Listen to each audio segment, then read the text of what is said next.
Hey guys, Greg Nelson here. Hey, thanks for watching this video. Well, today was it. The day of the big game.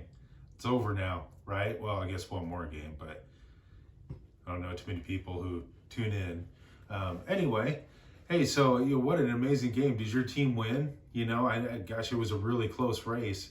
I know both teams were performing at their highest peak levels, that's for sure.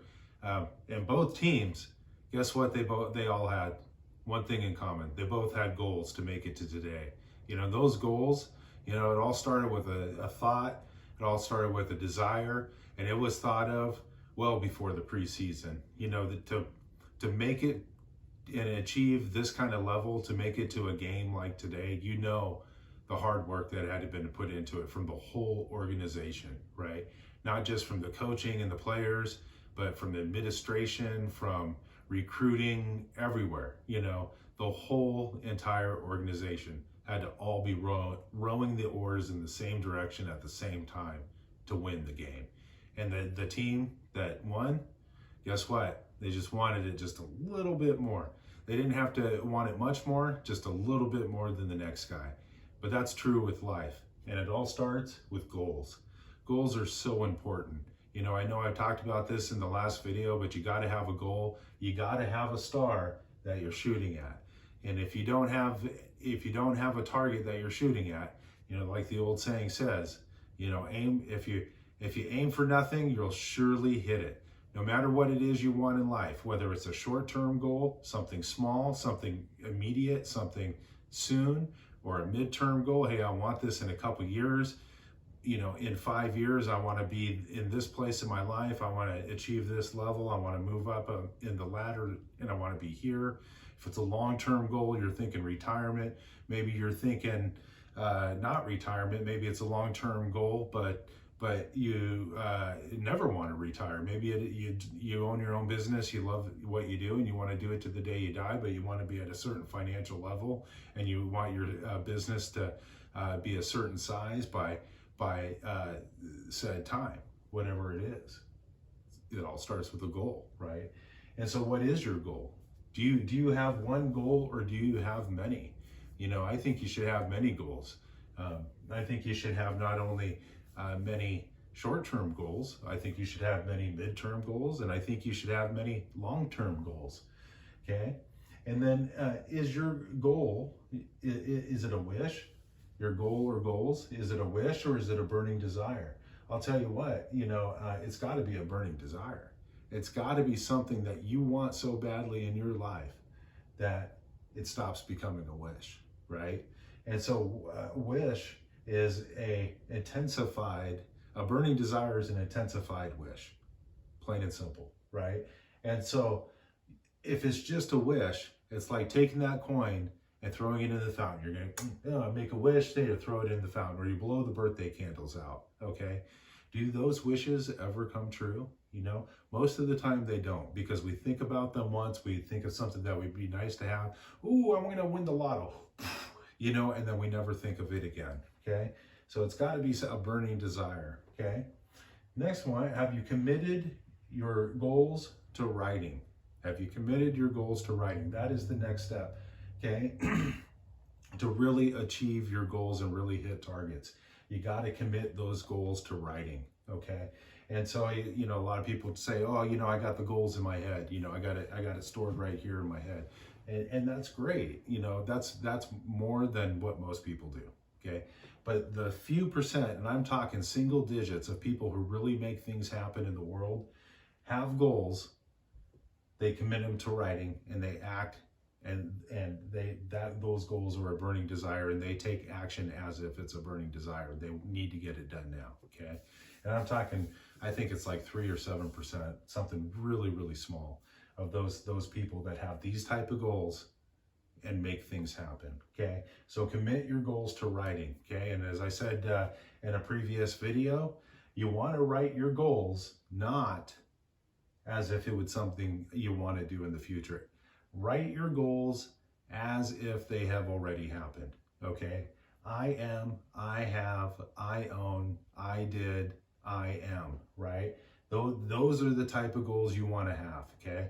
And some practices would say put an emotion, a positive emotion, be in front of that I am. I am so happy, that I have that new Toyota 4Runner, whatever, right? I am so happy that I bought that beach house in Florida, right? And then have you taken action yet, right? If so, have you run into any walls or roadblocks? Okay, and so if you're doing this, if you committed your goals to writing, and you wake up in the morning, and maybe with your morning coffee, or maybe after you take the dog out real quick, maybe you sit down and quickly take 10-15 minutes and write your goals out, and write them all out. Write out what you want to get done today, and make it real brief, make it short. Don't put into these goals the details of how you're going to get them done. Don't worry about that. The details will show, they will arrive, right?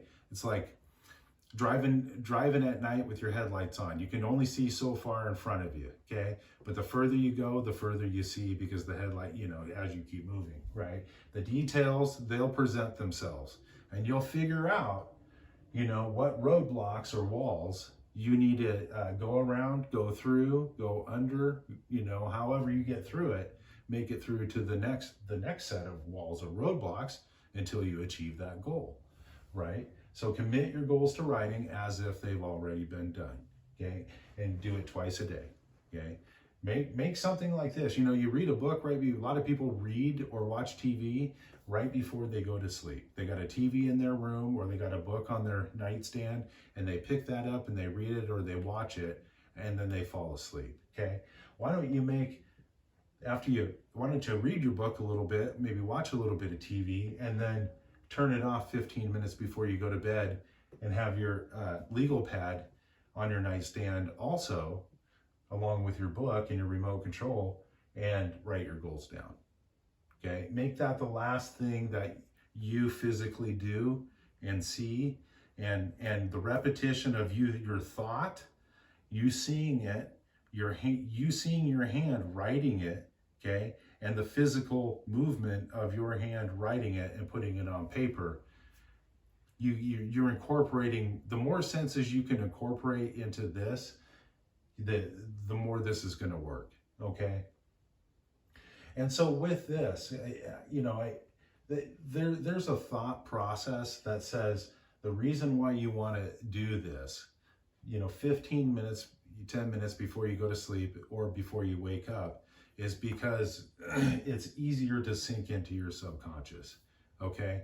And so there's some schools of thought out there think that whatever you put into your subconscious, well, I agree with it because of the amygdala, right? Because of what the amygdala does, right? But they think as you start dazing, like almost you're in a dream state. Have you ever been in that state as you're falling asleep, but you're not really asleep, and maybe a small sound can bring you right back up and fully awake, so you're not really asleep, you're kind of halfway. Well, if you're thinking about your goals as that's happening, that's going to sink into your subconscious easier.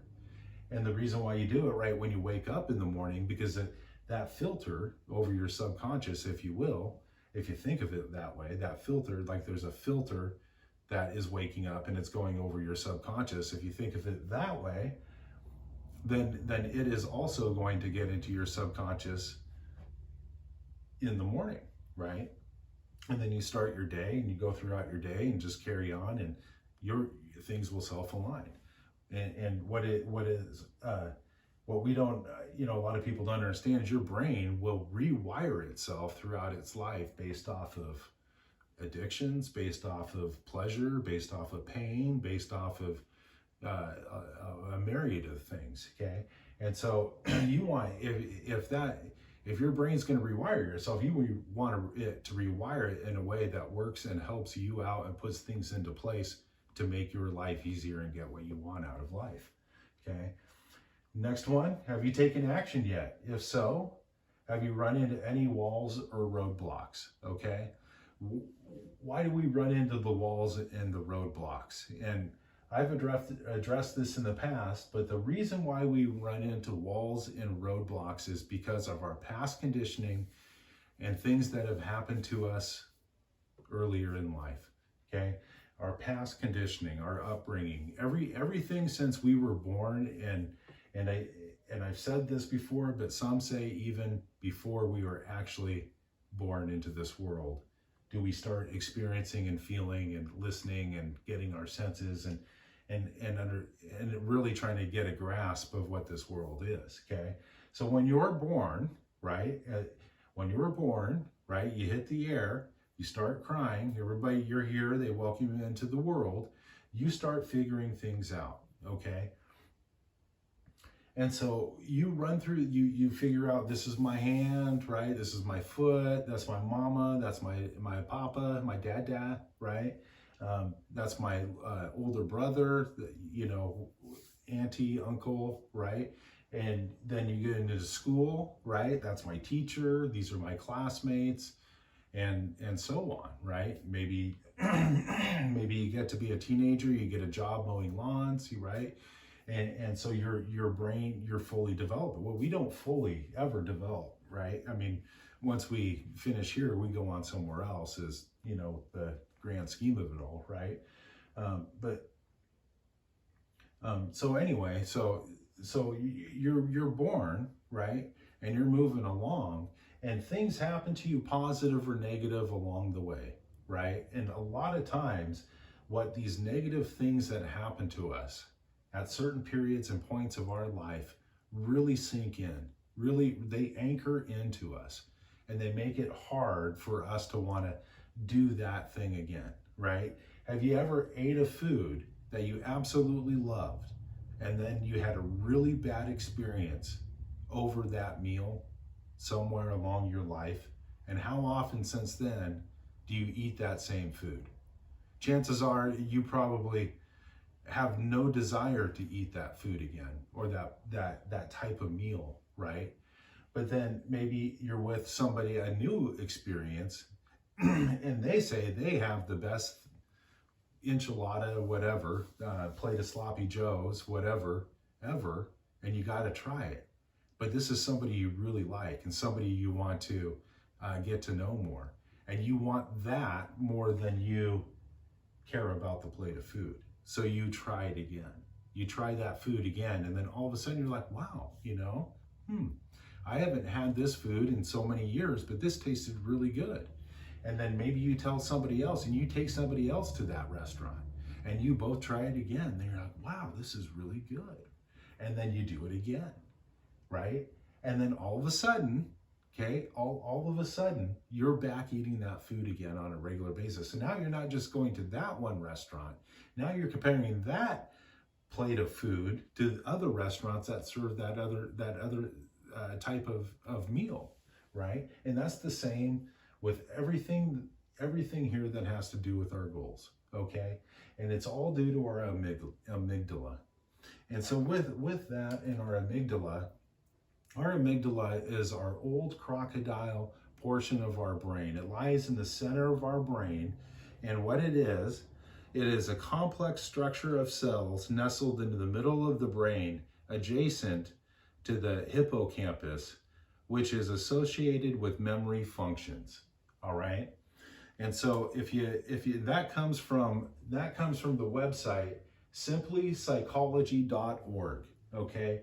So this is our pretty much, it's our fight or flight method from when we were cavemen. Okay. And so whatever these things happen, we've had these bad experiences. Now, if you've had positive experiences, you're not going to run into any walls or roadblocks. But if your experiences, or you're going to less likely to run into walls or roadblocks. But if you've had bad experiences and you're meeting this same type of situation again, your amygdala is all of a sudden going to tell you to run away from it, get away. It's trying to protect you. It's trying to keep you safe, because these things, it recognizes a pattern and recognizes the situation, and it doesn't want you to get hurt again, emotionally or physically. So what this does, and I wrote it down here, so I pulled this today from psychology.org. This is from an article about the amygdala, the function and location. The amygdala is primarily involved in the processing of emotions and memories associated with fear. Let me reread that. The amygdala is primarily involved in the processing of emotions and memories associated with fear. Okay? Why do you not call that customer, right? Why do you not knock on that neighbor's door and tell them, can you please turn the music down, right? I don't like death metal, right? Right? I don't like hardcore rap. Can you please turn it down? It's because in the past we've gone over to a situation or something like that, or maybe we saw our parents in that situation, and they went over and it didn't work out the way it was supposed to work out. In fact, it worked out the complete opposite. And so what that did is that stored in your memory bank, okay? And now your amygdala is saying, hey, let's not do this again. Remember, you touched the hot stove when you were 3 years old. Your mother told you not to touch it, and you touched it. And remember how bad it hurt? Let's not touch that hot stove again, okay?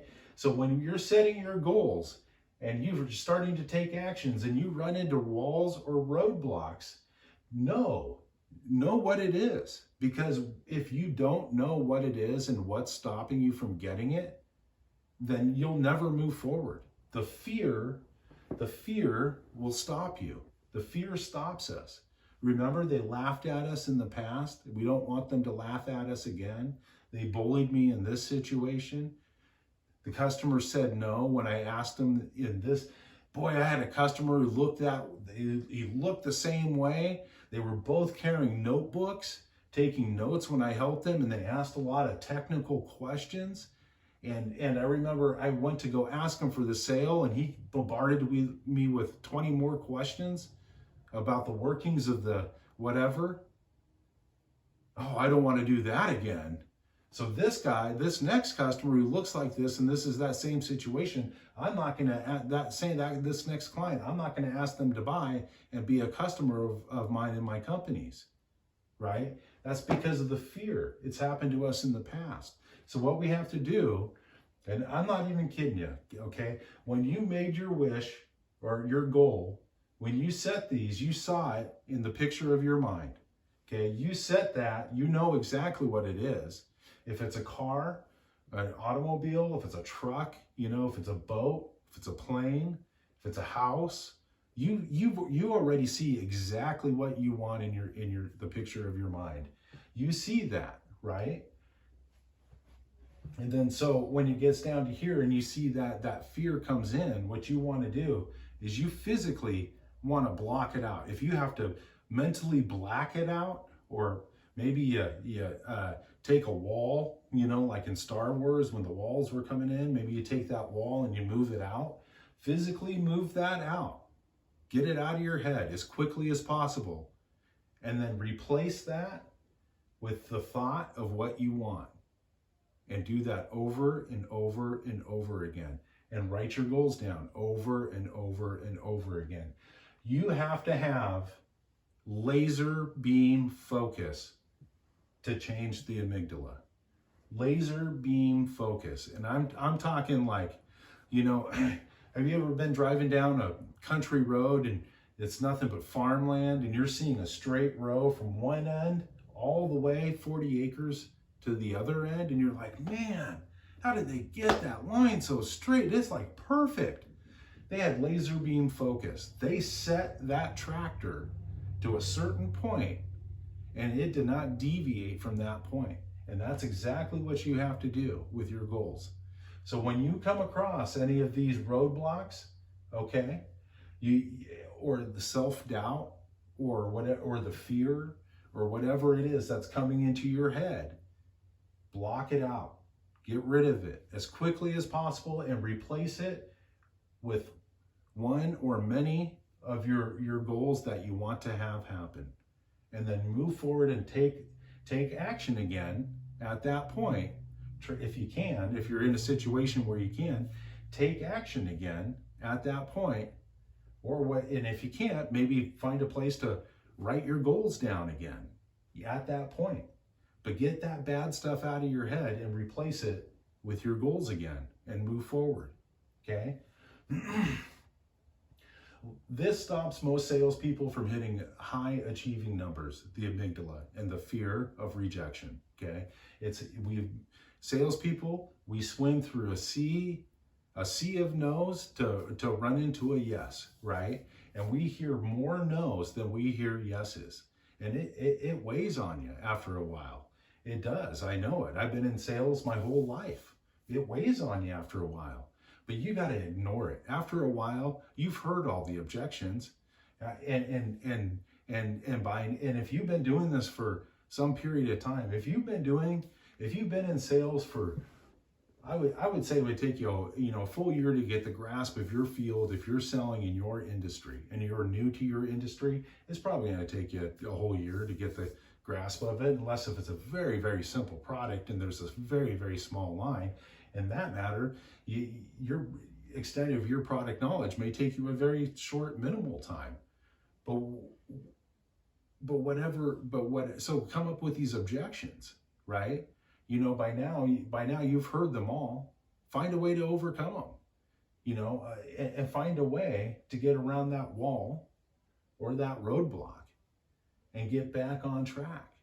Because that customer, he's got friends that probably need the product. He works with people who probably need a product like that. He's got family that probably needs a product like that.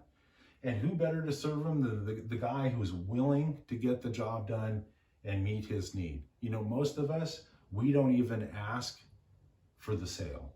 We don't even ask for the sale. And a lot of it is because of the fear in our memories of what happened in the past. Okay, so just keep the amygdala in mind. I'll touch on this quite often. I don't think we could touch on this enough, because understanding your amygdala and understanding your goals and what stops us from hitting our goals, right? I'm here to help you guys hit higher levels. And I truly believe that I want to help everybody who has not figured this out yet. Okay? Anybody who's got access to YouTube, I want them to help them achieve the things they want in life.